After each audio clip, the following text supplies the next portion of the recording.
Hello, Scorpio, Sun, Moon, Rising, and Venus signs. Kamusta kayo? Sana po'y nasa mabuti kayong kalagayan. Welcome back po sa Star Tarot at kung bago kayo rito, welcome din po kayo. Please subscribe, like, share my videos, and leave me a comment kung nakaresonate kayo. So, first card po ninyo, relax. Scorpio, delight in powdered gold, sunshine, and relax. Ito yung kailangan ninyo sa ngayon. Kasi baka may katagalan nang hindi ninyo nagagawa ito. Diba? Baka kayo'y pagod na, baka kayo ay nakakaramdam na ng, alam mo yon, exhaustion, kaya kailangan na mag-chill ka din muna. Okay? Always remember na kailangan natin alagaan ang ating sarili, alagaan ang kalusugan natin, ang well-being natin. Okay? Kaya kailangan mo na mag-relax muna. Okay? Kasi baka mamaya ang dami ng bumabagabag no sa isip mo, bumabagabag sa dibdib mo, 'di ba? Kaya kailangan na mag-chill ka muna para na makapag-unload ka man lang ng stress, makapag-unload ka ng kung ano man mga bagay na 'yan na iniisip ninyo na nakakapag-ano sa iyo, nakakapag-bother sa inyo, okay? Kasi kahit kahit walang ano 'no, 'di ba, siguro naman napapansin ninyo na 'yan, na kahit hindi pagod ang katawan ninyo, pero kung yung isip ninyo pagod, nadadamay ang katawan, 'di ba? Nararamdaman din ninyo yung bigat sa katawan kapag meron tayong iniisip, if something is bothering our mind, 'di ba? Kaya kailangan na mag-chill muna kayo, okay? So, what else? We have strength. So, maaari ng strength na 'to, physical strength, 'no, since meron tayong relax energy. So, pupuwedeng physical strength nito na kailangan din ninyo na mabawi, kailangan ninyo na maibalik, 'di ba, sa katawan ninyo. Kaya importante, Scorpio, na kayo talaga ay mag-chill muna, mag-relax, take a breather, para na magkaroon or maibalik ninyo yung inyong physical strength, okay? We have retreat. Never underestimate the healing power of quiet moment. Ayan. So, you know what? Ano talaga kayo, no? Feeling ko talagang may kapaguran na nararanasan kayo sa ngayon.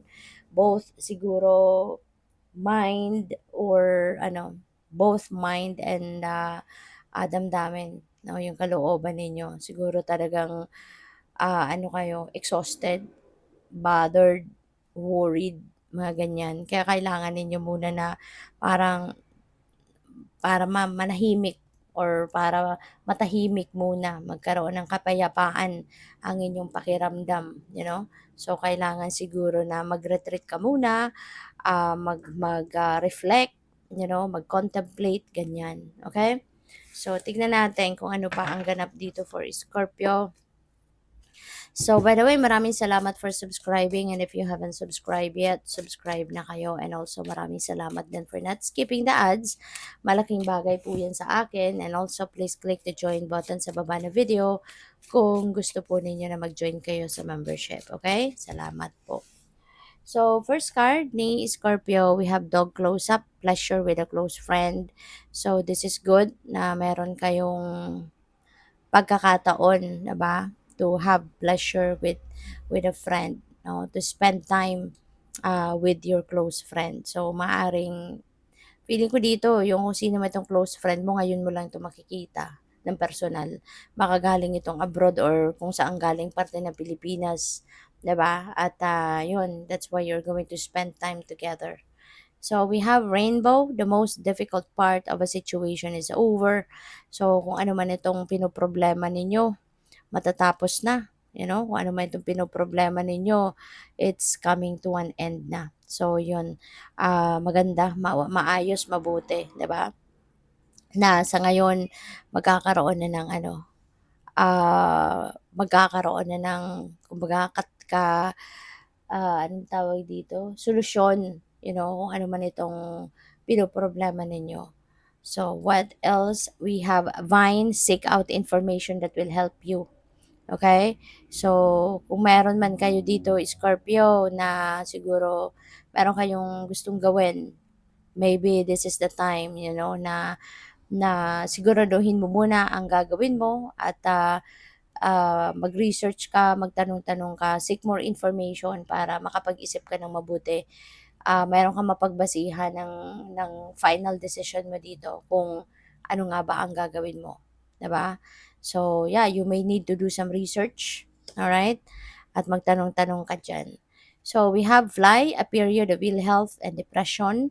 So, maaari na ang iba sa inyo rito malulungkot, may lungkot, may depression na nararamdaman for whatever reason. So, kaya din siguro kailangan ninyo na mag-relax muna, mag-retreat kayo para na makapag-isip-isip kayo ng mabuti. Okay? Para, alam mo yun, makapag-unload kayo ng stress, makapag-unload kayo ng worries. Kasi maaring yun ang bagay, no, na nagpapadepress sa inyo.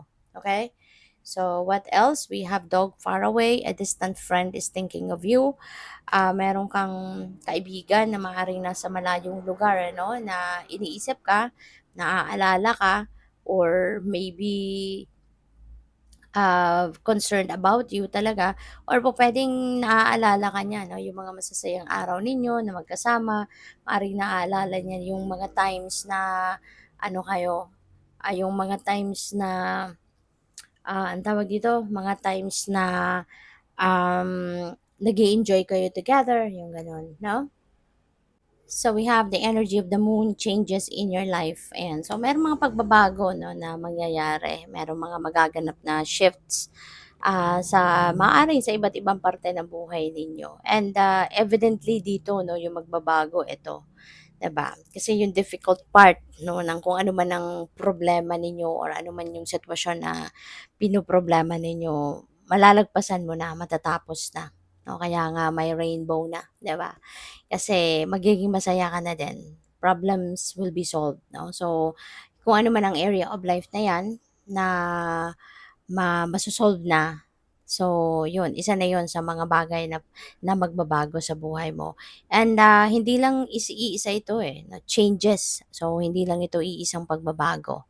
So, kaya, good for you. Kasi maaari na hindi ka din tumitigil na ayusin kung ano man ang mga bagay na kailangang ayusin, 'no, sa buhay mo. So, we have wishbone. Wow, napakaganda. A wish is granted. So, isa din ito sa magiging rason, isa sa mga magiging rason kung bakit kayo magiging masaya, kung bakit kayo magkakaroon ng ano, kung bakit kayo magkakaroon ng, extrang happiness dito kasi magagrant na sa inyo yung ano, yung wish ninyo. Mangyayari na, maaano na, ang tawag dito, ma mangyayari na yung ano mo, mangyayari na yung, hinahangad mo, yung dinidream mo, yung desires mo, yung gano'n. So, we also have bowl, plenty of material things. Ayan, so this is really good, 'no? Panahon din ito ng kasaganaan, maaari na magkakaroon kayo dito ng ekstrang kaperahan, 'no? Merong mga perang dadating kaya you'd be able to, accumulate more material things kasi you will be accumulating more money as well. So, good for you. So, we have new job, new career. Wow, ang ganda. Scorpio, kaya talaga magiging masaya at maraming pagbabago, no, na magaganap sa buhay mo. Kasi ito nga, 'di ba, pagbabago sa trabaho, pagbabago ng career path, magkakaroon kayo ng kasaganaan. So, definitely pagdating sa finances, mababago din ang inyong sitwasyon, magkakaroon ka na ng ano, maraming pera, 'di ba? Magiging mas maginhawa na ang buhay ninyo, sa ngayon. Isa pa, 'no, yung kung ano man itong wish ninyo, 'no, magka-come to fruition na din. Kung ano man itong hinahangad mo, 'yan ay matutupad na din. Kaya, isa na din 'yan ano, sa mga parte ng buhay mo na magkakaroon ng pagbabago.